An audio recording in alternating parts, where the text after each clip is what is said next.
जय श्री राम दोस्तों, आप सभी को हमारे YouTube channel knowledge for you में स्वागत है। श्री गणेशाय नमः। चित्रगुप्त ने उन दोनों के कर्मों की आलोचना करके दूतों से कहा कि बड़े भाई कुंडल को घोर नरक में डालो और दूसरे भाई विकुंडल को स्वर्ग में ले जाओ जहां उत्तम भोग हैं।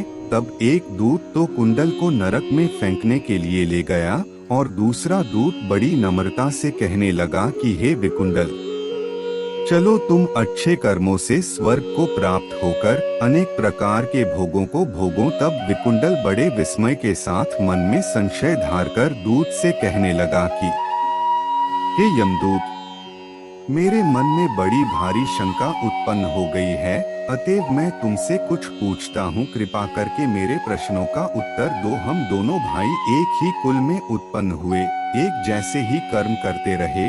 दोनों भाइयों ने कभी कोई शुभ कार्य नहीं किया, फिर एक को नरक क्यों और दूसरे को स्वर्ग किस कारण प्राप्त हुआ? मैं अपने स्वर्ग में आने का कोई कारण नहीं देखता। तब यमदूत कहने लगा कि हे विकुंडल, माता पिता, पुत्र, पत्नी, भाई, बहन से सब संबंध जन्म के कारण होते हैं और जन्म कर्म को भोगने के लिए ही प्राप्त होता है। जिस प्रकार एक वृक्ष पर अनेक पक्षियों का आगमन होता है, उसी तरह इस संसार में पुत्र, भाई, माता, पिता का भी संगम होता है।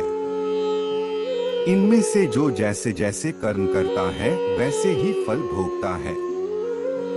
तुम्हारा भाई अपने पाप कर्मों से नरक में गया, तुम अपने पुण्य कर्म के कारण स्वर्ग में जा रहे हो। तब विकुंडल ने आश्चर्य से पूछा कि मैंने तो आजन्म कोई धर्म का कार्य नहीं किया, सदैव पापों में ही लगा रहा। मैं अपने पुण्य के कर्म को नहीं जानता। यदि तुम मेरे पुण्य के कर्म को जानते हो तो कृपा करके बताइए। तब देवदूत कहने लगा कि मैं सब प्राणियों को भली भांति जानता हूँ, तुम नहीं जानते। सुनो, हरिमित्र का पुत्र सुमित्र नाम का ब्राह्मण था, जिसका आश्रम यमुना नदी के दक्षिणोत्तर दिशा में था। उसके साथ जंगल में ही तुम्हारी मित्रता हो गई और उसके साथ तुमने 2 बार माघ मास में श्री यमुना जी में स्नान किया था। पहली बार स्नान करने से तुम्हारे सब पाप नष्ट हो गए और दूसरी बार स्नान करने से तुमको स्वर्ग प्राप्त हुआ। सो हे वैश्यवर, तुमने 2 बार माघ मास में स्नान किया, इसी के पुण्य के फल से तुमको स्वर्ग प्राप्त हुआ और तुम्हारा भाई नरक को प्राप्त हुआ। दत्तात्रेय जी कहने लगे कि इस प्रकार वह भाई के दुखों से अति दुखित होकर नम्रता पूर्वक मीठे वचनों से दूतों से कहने लगा कि हे दूतों, सज्जन पुरुषों के साथ 7 पग चलने से मित्रता हो जाती है और यह कल्याणकारी होती है। मित्र प्रेम की चिंता न करते हुए तुम मुझको इतना बताने की कृपा करो कि कौन से कर्म से मनुष्य यमलोक को प्राप्त नहीं होता, क्योंकि तुम सर्वज्ञ हो। इति श्री पद्म पुराणे माघ महात्म्य सप्तमोध्याय। श्री कृष्ण समर्पणमस्तु।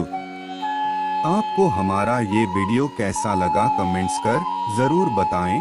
साथ में अपनी प्रियजनों के साथ भी ये वीडियो शेयर करें। ऐसे नई जानकारी के लिए हमेशा हमारे चैनल नॉलेज फॉर यू से जुड़े रहिए।